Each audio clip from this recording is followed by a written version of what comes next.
Let's bring in Oklahoma Senator Mark Wayne Mullen. He sits on the Health Committee and Banking Committee. So what about that? Why now? Why didn't the Democrats do this at some point over the last 4 years? Well, I think it's a distraction, obviously. I mean, it's obvious that it wasn't a big deal when Biden was there. This is obviously looking a lot worse on them. I mean, you got Summers that was, Epstein's wingman. You have Clinton that was on his plane 26 times. You have the delegate from the U.S. Virgin Islands, Plaskett. We'll come to her in a second. Yeah, who's saying that, who's literally texting him and took a $30,000 donation for the DCCC on it. So I think this is all just a distraction that they're trying to get away from their policies and their ridiculous agenda that they have. I mean, think about this. We were 43 days in a shutdown.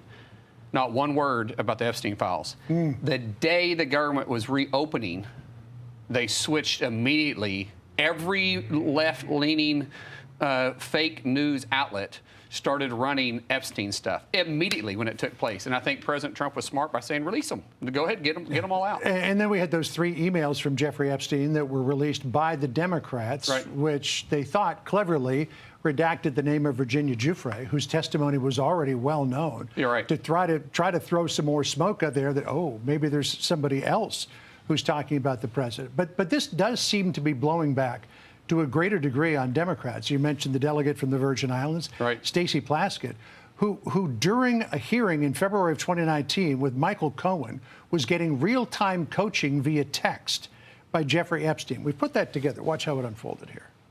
Reduce his real estate taxes. I'm sharing with you 2 newspaper articles side by side that are examples of Mr. Trump inflating and deflating his assets, as I said, to suit his finance testimony. As I noted, I'm giving the committee to Mr. Weisenberg and other individuals, Ms. Rona. Who are those individuals? As Ms. Rona, what is Ms. Rona's position? Rona Graff is Mr. Trump's executive assistant. And would she be able to corroborate many of the statements that you've made here? Yes, her office is directly next to his, and she's involved in a lot. I mean, that's just extraordinary. This is a guy who was 4 months away for getting popped for all of the bad stuff right, that he had been doing, and she's texting with him real time. Well, if you read the text, he said Epstein said ask about Rono, and she said, who's that? Yeah, is that an acronym? Yes. As opposed to knowing that it was right. Yeah, is Graff. that an acronym? Does this stand for something? She didn't even know who it was, but she was asking the questions. Once again, this doesn't look good at all for the Democrats, but this is all about smoke and mirrors. It's about distractions. You really start looking at this. People said, well, why hasn't President Trump already did this? Why didn't he already release it? The White House was very concerned about just the DOJ files coming out and not the ones that were inside the grand jury. Remember, there's a grand jury in Florida and a grand jury in New York that Pam Bondi has asked them to release the files to, and they haven't agreed to release them. What we wanted to do as a Republican Party is release them all at once with the grand jury and with the open files. I think this is going to blow back directly on them. I mean, even Epstein himself was trying to make President Trump look bad. So obviously they didn't have a great relationship. No, I mean, but this is like another Russian gate. He kicked him out of his club by that point, and Epstein was obviously none too happy about it. However, Larry Summers, who appears to be the biggest loser in this so far, he was the Treasury Secretary under Clinton. He was the former president of Harvard. He was Obama's chief economic advisor, had stayed in touch with Epstein for years after the sexual stuff started. After he was a registered sex offender. Yes. Right. Here's what Larry Summers said. I am deeply ashamed of my actions and recognize the pain that they've caused. I take full responsibility for my misguided decision to continue communicating with Mr. Epstein. He's basically retiring to the proverbial undisclosed location. He says he's withdrawing from public life. But when you have episodes like this with Plaskett and with Larry Summers, I mean, why are the Democrats so fixated on President Trump? Well, first of all, Summers can try to retire from public life. The truth is, if he did something criminal, knowing it, and he was covering up for Epstein, then he needs to be prosecuted. So you can try to retire and say, I'm getting away from it. You can't. The question needs to come up is, what was Bill Clinton doing on the plane 26 times? Why did Epstein refer to himself as Summers' wingman? What was the close relationship there? You're not a wingman in a situation like that you don't know what's going on the plane and on the private island. And then for him to be able to go ahead and join this new Russian gate, which is the Epstein gate, I guess you want to call it, this complete hoax that somehow President Trump was involved in, when at the same time it was the Democrats that's drawing this story out and trying to make it a big deal that it's not. I can't wait. I really can't wait until this absolutely blows up in the face of the Democrats once again and shows the hypocrisy that they have. When do you think it goes to a vote before the Senate? What happens? It could come up as quick as this week. The problem is the president or the speaker, Johnson, has made it very clear that he wants to protect some of the identity of the victims, and he's concerned about the House language. So we'll have to come over here. We'll try fixing that because we don't want to. If the victims don't want to be exposed, we don't want to expose them. So we want to make sure that language is tight. We might be able to get that done this week. If not, I'm sure it'll come up right after we get back from Thanksgiving. All right, we'll keep watching it. Thank you, Senator, for being with us. Really appreciate you coming over. Yes, sir. All right, thanks. All right, for more on the Epstein vote today, let's bring in our Fox News contributor, Byron York. Byron, welcome to you.